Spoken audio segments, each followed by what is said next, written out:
បាទសួស្តីបងប្អូនទាំងអស់គ្នាព្រឹកនេះខ្ញុំបានរៀបចំកាប់ដីនិងរៀបចំទីតាំងសម្រាប់ដាំដំណាំរបស់ខ្ញុំហើយការងារព្រឹកឡើងរបស់ខ្ញុំនេះគឺគ្មានអីក្រៅពីបង្ហាញពីសកម្មភាពកសិកម្មទេបើវាជាទូទៅហើយគឺឃើញថា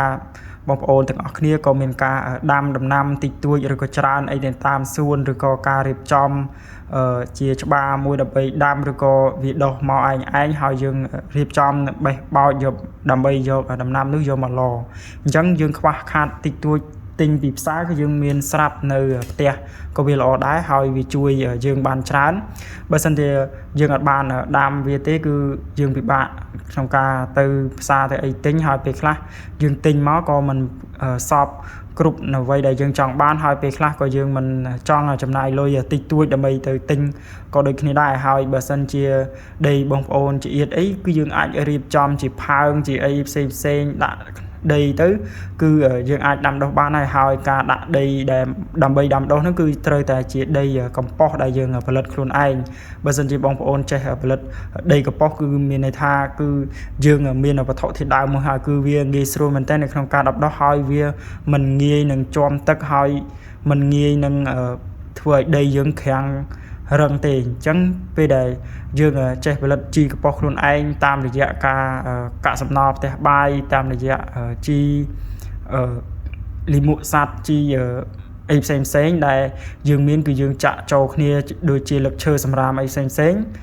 ប៉ុន្តែជៀសវាងសម្រាមផ្លាស្ទិកហើយយើងអាចផលិតជីកំប៉ុស្តខ្លួនឯងគឺវាចំណេញមែនទែនគឺយើងអាចយកដីនេះយកមកដាំដុះហើយដាំដុះល្អ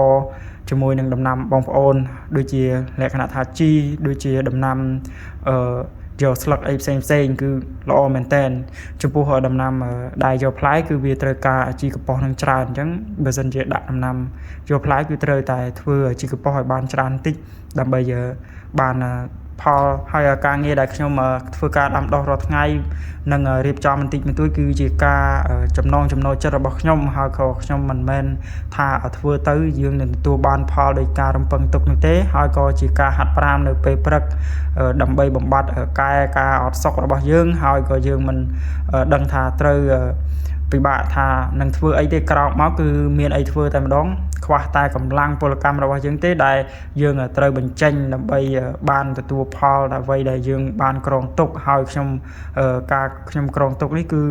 គ្រាន់តែដាំដើម្បីឲ្យល្អមើលទេឃើញទេបងប្អូនអាចមើលនៅក្នុងវីដេអូនេះបានចង់ឲ្យបងប្អូនស្ដាប់ហើយយកពិចារណាហើយចេះធ្វើជីកំប៉ុស្តខ្លួនឯងហើយចេះដាំដំណាំខ្លួនឯងហើយនឹងមួយទៀតគឺខ្ញុំផលិតវីដេអូនេះឡើងគឺដើម្បីជាការកែអត់សុខអីផ្សេងរបស់ខ្ញុំអរគុណច្រើនបងប្អូន